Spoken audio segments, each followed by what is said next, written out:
For the past couple of months, I've been talking to Maya from FoodBlessed. Hi, nice to meet you. This is the 4th season of the Inspirational Women series, and kicking off Inspirational Women 2015 is Maya Tero.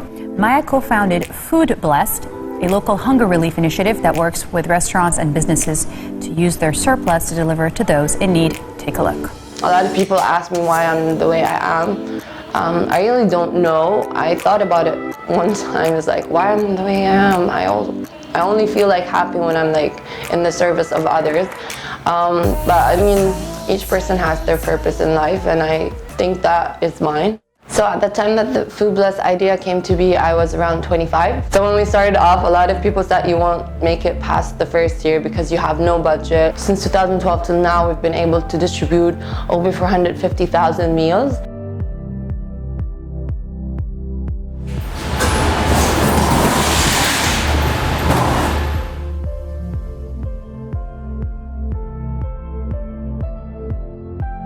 Hey, my name is Maya Tero, and I'm a Hunger Hero, co-founder and executive director at FoodBlessed. We tackle two major problems: hunger or food insecurity, and the other one is food waste. So in Lebanon, around 30% of the population lives under the poverty line, and with the Syrian crisis, this percentage increased to include all the Syrian refugees, which the majority of are food insecure. So today we're gonna be preparing lunch close to the Sabra and Shatila camp. It's first to celebrate Mother's Day. We make sure that when we're serving our meals, we're actually just sharing the love and making those in need feel like they're appreciated. And in this case, we were celebrating these mothers who are going through a lot, but still trying to make their ends meet and take care of their kids. And the best part about today is that the food we're gonna be serving is rescued foods. The food is really high quality food, and it's all good to consume and safe because it was packaged and stored in the fridge. We can't wait.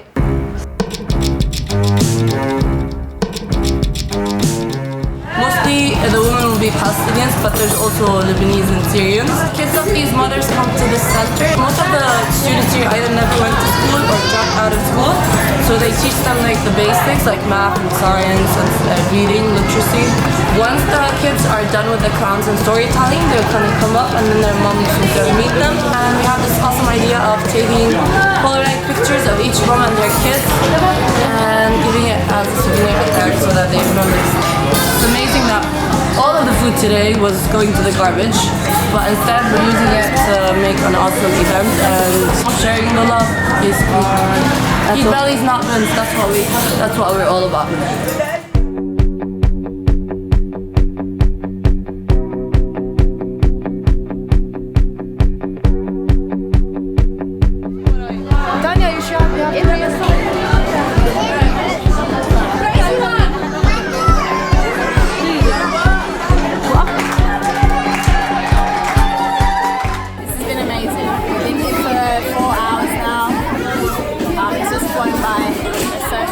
My parents were against me doing it because they're like, you need to find a job, you need to have a salary, you're like a grown up, you have 3 master's degrees, what's the point of feeding the poor when you could be making money and like whatever, doing what other people would do in my age. Since 2012 till now, we've been able to distribute over 450,000 meals. We've been able to open 5 soup kitchens. The first soup kitchen, on the first day, we had only like 5 people. And in our last soup kitchen, we started with 150, and in a year that 150 became a 600. And that's major because we never expected it to be like, to reach that number. This here, I mean, if I see it, I wouldn't say anything's wrong with it, but it says damaged, so it's unsaleable, they cannot sell it. And usually they throw this and it ends up in landfills. And if you know about like food waste, it's one of the major causes of greenhouse gases, which is like one of the main reasons why climate change is happening. 300 sandwiches, and I gave them to an NGO that had an Iftar. $260 in the trash bin. What was wrong with these? Nothing, they have to be sold on the same day. So I usually put them in a community fridge in Hamra. It's next to the mosque, so people who are praying could like have something to eat. Nice, it's awesome. This is what's left from a food drive. We were able to So help collect and package around 600 boxes. I've been eating expired food for the past 6 years, and I'm still here. People ask us, do you only help Lebanese or do you only help Syrians?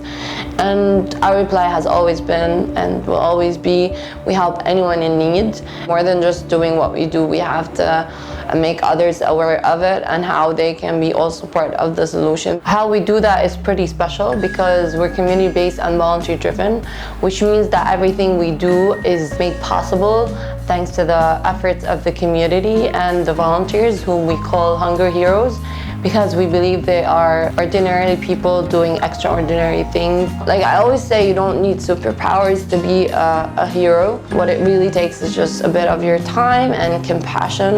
And a lot of volunteers, when they approach me, they're like, I've never volunteered in my whole life and I'm not sure if I can do this. Like, what do I need?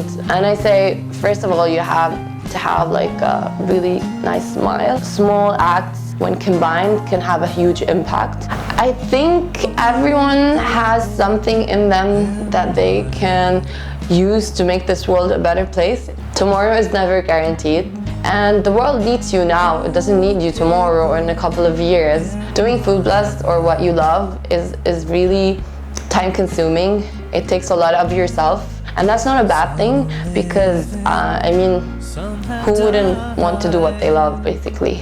And life is too short, so you'll find a way to make it happen. I think the meal that we offer or the food donation box that we distribute is just a means to an end. What we really want people to feel, the ones we're helping out, is that we're here for you and that you're loved and that you're enough, and it doesn't matter if you're poor or you're rich. We're all the same, we're all equal when it comes to having a meal.